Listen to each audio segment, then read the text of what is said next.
I'm from the hood. So I was actually living in Brownsville when I was a police officer.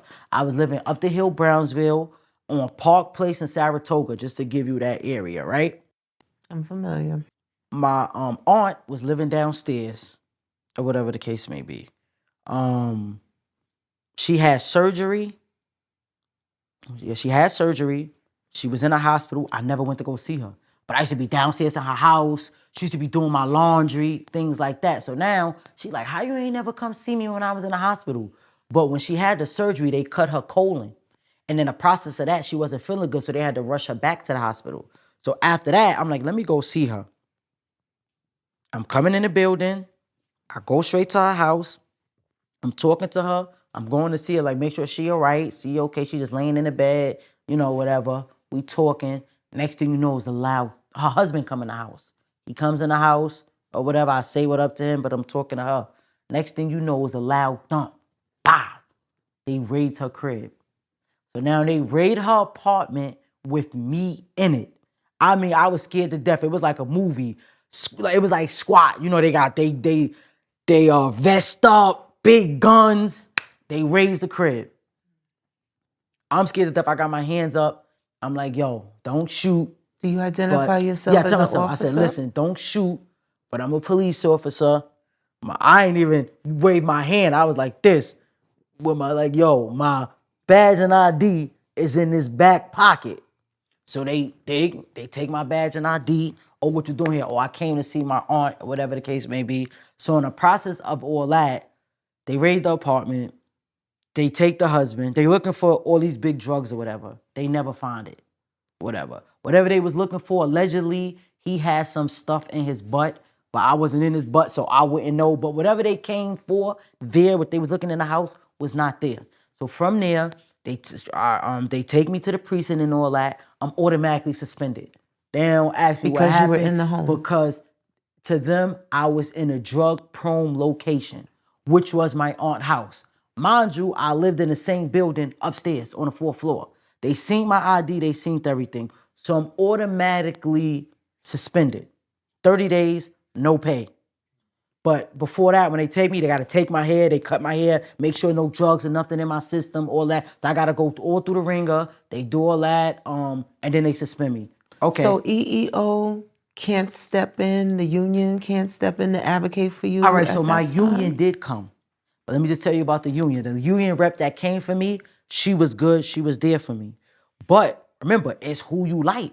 So I could be the union rep, but if I ain't really messing with you like that or like you like that, I'm going to do my job, but I'm going to do the bare minimum. You understand what I'm saying? Then there's some union reps, oh, I mess with you, so I'm going to go the extra mile. My union rep was very good, but with that situation, with her being there and being good, it was nothing she could do anyway because I was in a drug-prone location. So that was automatically me getting suspended. You understand what I'm saying? So she was there. She was the best union rep I ever had. But like I said, her hands was tied. So automatic suspended. Okay, cool. I'm With good. no pay. No pay. So I'm good. I know, listen, I was here to see my aunt. I wasn't doing nothing wrong. Y'all done took my hair. I don't do drugs or nothing. Whatever.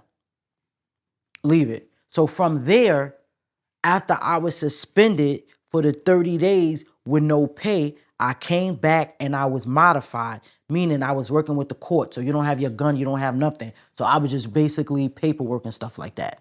I come back. When that happens, I don't notice. Now I'm under investigation because to them, I wasn't just at the wrong place at the wrong time. I have to know what was going on or whatever they had, investigation. I had to know. So not knowing this, I'm under investigation for about 2 years. So you were under I don't know. investigation 2 years. 2 years, and I don't know this though. I know this now. So in the process, I don't know. Phone tap, following me like the real movies, following me, recording me, all of this. 2 years. So now when something happened, the city only have the 24 months for investigation. So if nothing closed within that time, if they don't find nothing or nothing, they have to close the investigation. So in the process of being under investigation or whatever, I was working security. I was working security. I was doing security like at the different Adidas stores. In the process of working security, I met this young lady. You think she was sent to you? No, I'm telling you, she was sent to me. So I didn't know this then, but I know now. Just my type. At the time, I was dating nothing but Latino women. Latino, big butt, everything I like. Mind you, they've been watching me for 2 years, so they know what I like, what I don't like. Everything that I like, that person was.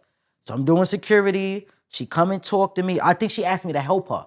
And I'm like, well, I can't help you. I'm security, but they can help you. We wound up talking. I had like some designer sneakers on. She said she liked my sneakers. We wound up talking. We wound up exchanging numbers. Whole time she was an undercover cop. Never knew this. So she was sent to you? She was sent to me. So when they was watching me and they thought I was this big drug dealer and involved in all this stuff, when they seen that I wasn't involved and that the investigation was coming to an end, now they threw somebody in there. Because I guess they don't want to look dumb. They spending the taxpayers' money and everything.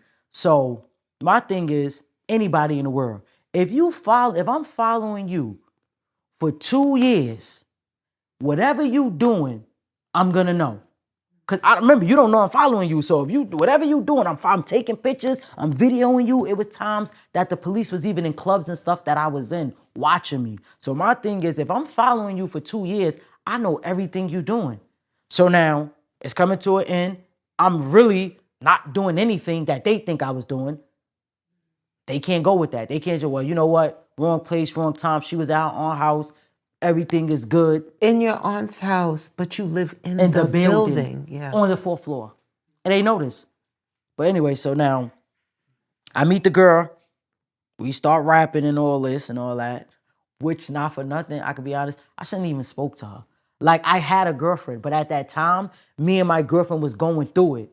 So I'm 20-something years old. Yeah, so I'm just thinking, oh, fuck that bitch. So she acting funny. So I start talking to the lady. We hanging. She told me her name was Lisa. We start hanging. We start chilling. We dating. We going to the movies. We going out to eat. We doing everything. Whole time she a whole undercover cop. They sent her to me. Yes, but not all the way. Kissing, fondling. Petty. Yeah, petty. It wasn't full throttle. But it was enough. Really you understand what I'm saying? But she was really good. Mind you, she told me she was 30. When everything hit the fan, the lady was 50 years old. I'm like, you older than my mama. But anyway, yo. But all right, so I meet her, we hanging, we chilling. All vibes and stuff is good. We talking all the time, everything. So this one particular time, she gets in my car. We go to eat at where we was at? BBQs. She was like, oh, can you take me to drop something off and pick something up? I'm like, I ain't really question it or whatever. So we get in the car. We finish eating and chilling. We get in the car. I double park or whatever. Wait, let me back it up because that's like the last ending. So there's a lot of times we hung and chilled and she had drugs on her and I didn't know. So the NYPD felt that I was a drug dealer and all that. So they call it an integrity test. So they infiltrated me with this chick and had her around me to see if I indulged in drugs. But did she ever offer? So no, she never offered. But what I learned when I went to trial and stuff like that is numerous times she hung around me and had little tote bags and book bags and she had drugs and stuff on her, but I never knew or never seen it. So when we was hanging and chilling and she had the drugs on her, she was then told, you can't just have drugs on you. You have to figure out a way to show her the drugs so she could be now involved. So I don't know this. I'm finding this out at trial. All of this is coming out at trial. So what would she do? Now, we go out to eat, we hanging, we chilling. She's like, oh, can you drop me off and pick me up somewhere? Drop me off to take something. I'm like, yeah. Regular, we chilling. I pull up on a block in like Dykeman, up there, way uptown. I'm double parked. She gets out the car. I can't tell you if she went left or right or which way she went. But she gets out the car, she come back in my car with a bag. I don't know what's in the bag. At the time, I think I'm texting and FaceTiming, and she like, yo, tell them you're going to hit them back. So I'm like, all right, yo, I'll hit you back or whatever. And we going about our business. We go driving, but in the whole time I'm driving, and say like this is the bag. I'm driving, she's the passenger, but she keep like fiddling and messing with the bag. So I'm like, yo, what's in this bag that you keep touching it? She opens the bag, pulls out a whole kilo of cocaine. Now, when I saw it... That's the integrity test. That's the integrity test. So now when I saw it, I swear to everything, I never saw nothing like that in my life. So I'm like, what the fuck is that? I'm bugged out. Like, yo, what the fuck is that? Like, put that away. Like, is you bugging? So now she throws me in a conversation. She like, you from the hood. She used to call me Poppy. You from the hood, Poppy. You never seen a brick of cocaine before? So in my mind, I'm like, hell no. Niggas in the hood don't got this. And if they got this, they not in the hood. So I could be honest, I wasn't thinking like a cop. So even when I met her, I never told her I was a cop. I portrayed to her I was a security guard. But remind you, she already knew who I was. So at this point in time, in my mind, I'm just like, let me get this bitch where she gotta go so she can get the fuck out of my car. Like, let me just drop her off. So we go, boom, drop her off. She go about her business. I go about my business. We talk a few times after that. We hang a few times after that. I don't think nothing of it. Like, I just... So it's just that single time she showed you the bread. Yeah, that was that single time. But according to them, numerous times when we hung out, she had drugs on her. But I never seen it. So this is when I actually saw what she had. Boom, leave it. We hang, we chill a few more times. That's about it. I'm going to work regular, everything. I go to work. When I get to work, I'm about to go to roll call. My lieutenant like, oh, Stroud, IAB is in here. They want to see you. So I ain't thinking nothing of it. All right. I go in the office. Soon as I walk in, they like turn around. You being arrested for official misconduct. So when they say official misconduct, I'm still not thinking nothing because official misconduct is a big umbrella. Official misconduct is me supposed to write you a summons and I'll let you, it could be anything from small, minute to something big. So it's nothing. So the first thing I'm thinking, well, let me call my mother. They being nasty. They don't even want me to call my mother enough time. I'm like, man, let me call my mother. So I'm like, Ma, I don't know what's going on, but they arrested me. They said, let's go. They're going to be at Hodges' place, like downtown Chambers. Call my mother. We get there. They take me upstairs and all of that. So I can't be with everybody. I'm separate. So I'm in the office or whatever the case may be.